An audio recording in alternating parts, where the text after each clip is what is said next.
हाय मैत्रिणींनो, रुचिरा खव्यामध्ये तुमचं मनापासून स्वागत आहे. आपण दोडक्याची भाजी करतच असतो. आज आपण दोडक्याच्या सालाची चटणी करणार आहे. एकदम पौष्टिक आहे. आपण ती सालं फेकून देत असतो, पण त्या सालामध्ये पण खूप सत्व आहे. आज आपण त्या दोडक्याच्या सालाची झटपट होणारी चविष्ट आणि पौष्टिक अशी चटणी करणार आहे. सगळ्यांनाच आवडेल, कारण की एकदम कुरकुरीत होते ही चटणी. आता आपण त्या चटणीसाठी लागणारे साहित्य हे बघूया. मोहरी जिरे घेतले, शेंगदाण्याचं कूट घेतलं आहे, लसूण घेतले, हे दोडक्याचे साल असतात ते आहे, आणि तीळ आहे, हळद आहे, तिखट आहे, मीठ आहे, आणि आपण तेल तापत ठेवलं आहे. तेल तापलं आहे, आपण मोहरी आणि जिरं टाकूया.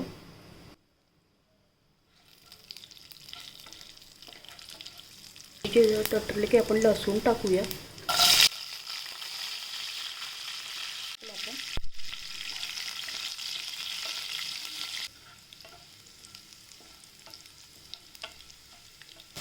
लसूण थोडे तळून घेऊया आपण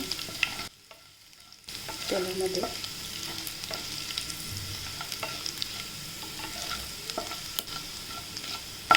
लसणाचा कच्चापणा झाला पाहिजे. दोडक्याच्या शिरा टाकल्या आपण. दोडक्याचे साल घेऊन ते तेलात परतून घेऊया.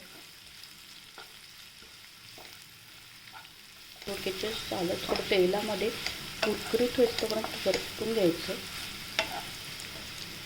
आपण याचं सगळं दोडक्याचे शिरा आहे त्या तेलात चांगल्या परतून घ्यायच्या कुरकुरीत होईपर्यंत. त्याच्यानंतर आपण हे सगळे मसाले टाकूया. पहिलेच तुम्ही मसाले टाकले तर तुमचे सगळे मसाले जळून जातील, त्यामुळे याला कुरकुरीत होऊ देऊ आपण छान.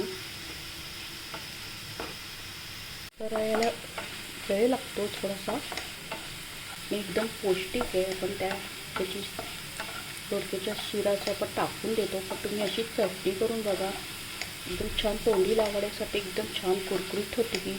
म्हणजे तीळ टाकूया, म्हणजे तीळ छान तीळ परतून घेऊया. हळद टाकूया, थोडी तिखट टाकूया, ही बेडकी मिरची स्लो ठेवायचा, आणि चवीनुसार मीठ, शेंगदाण्याचं कूट. आता आपण छान परतून घ्यायला. एकदम कुरकुरीत दिसते बघा चटणी, तर त्याला परतावं लागतं जरा जास्त. कुरकुरीत झाली, पण आता प्लेटमध्ये सर्व करूया. ही बघा कुरकुरीत एकदम छान कुरकुरीत झाली अशी ही दोडक्याच्या शिऱ्याची चटणी. एकदम चविष्ट आणि पौष्टिक आहे, झटपट होणारी.